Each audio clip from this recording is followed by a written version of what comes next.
সেদিন স্কুল থেকে আমার ফ্ল্যাটে ফিরে দেখি আমার ব্যালকনিটার এই অবস্থা। এই ওয়াল হ্যাঙ্গিংটা এই ওয়ালটাতে থাকতো, কিভাবে হলো বা কে করলো দাঁড়াও দেখাচ্ছি তোমাদের। ওই দেখো কেমন চুপটি করে বসে আছে, যেন কিচ্ছু জানে না। সেদিন আর কিছু না করে সব টুকরোগুলোকে একটা জুতোর বক্সে ভালো করে গুছিয়ে রেখে দিলাম। সানডে সকালবেলায় বেশ কড়া করে এক কাপ চা নিয়ে বসলাম।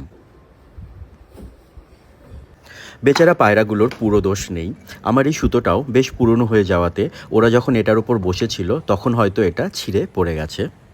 আমার কিন্তু এমন ভাঙা জিনিস জুড়তে ভীষণ ভালো লাগে।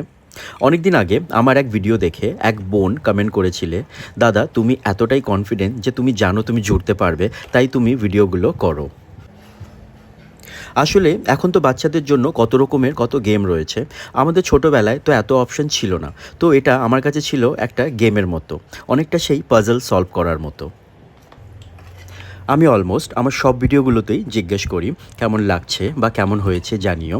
অবশ্যই এবারও জিজ্ঞেস করব যে ওয়াল হ্যাঙ্গিংটা ঠিকঠাক জুড়েছে কিনা জানিও। তবে ভাবছি এবার একটু অন্য প্রশ্নও করব। যেহেতু আমি ছোটোবেলার কথা বললাম, তো ছোটোবেলায় আমরা ফেলুদা বা ব্যোমকেশ বক্সী সবাই পড়েছি। আর পড়ার পরে একটু হলেও গোয়েন্দা হওয়ার ইচ্ছে কম আর বেশি আমাদের সবার হতো। চলো সেই ইচ্ছেটাই আজ তাহলে একটু ঝালিয়ে নেওয়া যাক। তোমরা একটু নোটিস করে বলো তো এই ওয়াল হ্যাঙ্গিংটা জুড়তে আমার প্রায় কতটা সময় লেগেছে। একদম এক্স্যাক্টলি না বললেও চলবে। একটা ক্লু দিয়ে রাখি, আনসারটা কিন্তু আমার ভিডিওর মধ্যেই আছে। জাস্ট তোমাদের একটু সব কিছু ভালো করে অবজার্ভ করতে হবে। বেশ, কমেন্টে জানাও তাহলে, দেখি কতটা ঠিক বলছো। আর এবারের মতো এটাকে এমনিই ঝুলিয়ে দিলাম, পরে সময় পেলে হয়তো দুটোকে রং করে দেব, নাকি এই পোড়ামাটির রংটাই ঠিক আছে জানিও কমেন্টে।